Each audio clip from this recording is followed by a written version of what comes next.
I'm going to be reading out loud today the two published IMDb reviews from Ruggero Deodato's 1968 picture, Gungala, the Black Panther Girl. You can view this on YouTube if you're curious, but let me read out these reviews here, which I thought were informative and entertaining. Firstly, from the 1st of August 2008, from one Andrei Grachev, I give it 6 out of 10. Another rare early Deodato. I was lucky to see the second Gungala part in Russian, so I can say that it is just one of those 60s jungle-born woman series. Nothing special, but the jungles and trip atmosphere. I can see that in this 1968 effort horror master getting into natural effects. The main actress is quite sympathetic, and the whole adventure story is funny in some places, but this is not an original film, just a film.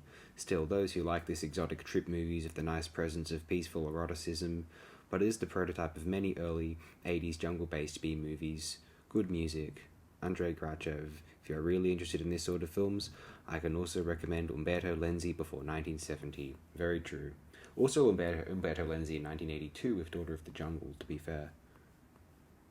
Anyway, Kitty Weissmuller is the title of this review from the 13th of January 2018. A bit under 10 years later, from one Bezenby, they give it 5 out of 10.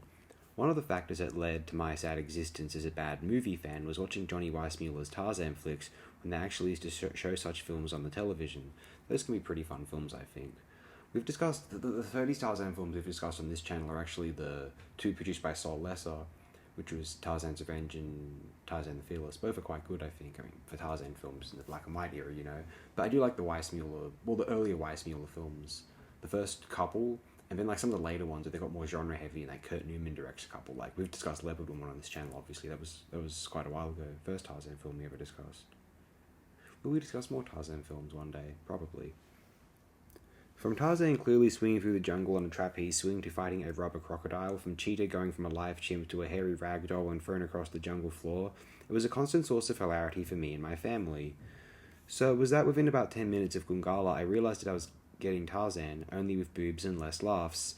I didn't realize that before resorting to slaughtering animals in real life to provide entertainment, with Cannibal Holocaust and Last Cannibal World, Ruggero Deodato had made this film, a jungle action flick that begins nice enough with the pretty kitty swan running about the jungle in the buff to a nice theme tune.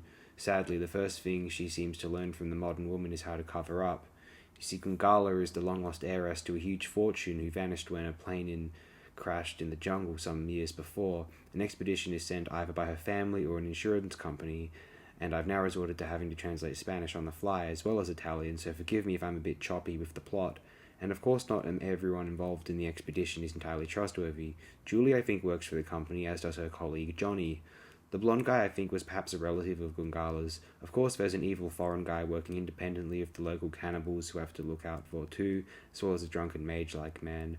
But first, as with the Weissmuller films, all the black porters must be slaughtered by the natives about 10 seconds after everyone sets foot in the jungle. But don't worry, our white heroes are safe behind their suitcase barricade of their long-range rifles. It's not long, of course, before Gungala turns up with her pet panther and starts acting like a cat, making Julie jealous. Women, eh? But then I think Johnny started hitting it off with Gungala, and we get a very lengthy sequence where Gungala imitates various animals while Johnny tries to figure out what "can I mash your paps" is in animal talk. Also, the foreign guy keeps trying to kill everyone, and those nasty cannibal types are overdue for a jungle chase, so how is the plot going to fit in the quicksand sequence, the tribal drumming sequence, the topless native girl sequence, the topless cannibal tribeswoman sequence, the Gungala and the chimp versus the cannibal tribesman sequence, before we get to the big escape part with Gungala calling in her elephant friends? All of that was part of for the course of those Johnny Weissmuller films, so why am I complaining about this one? It's just a bit dry and serious, I guess, but then, would you rather have a bunch of actors tear apart a turtle for real? For shame, Ruggero. Gungala did learn one thing, I guess. All men are jerks. Fascinating. But yes, Gungala. I didn't mind watching it. It's fun. I mostly had it on in the background, but, I was looking up. It is fun. It's fine. Is Ruggero Deodato. Whatever you can make of that filmography, I feel, it applies here also. Thanks again, my good and dear friends. Enjoy yourselves immensely. If you want to make that more of a possibility on this space between sleeps, turn this video off now and leave YouTube. Thank you.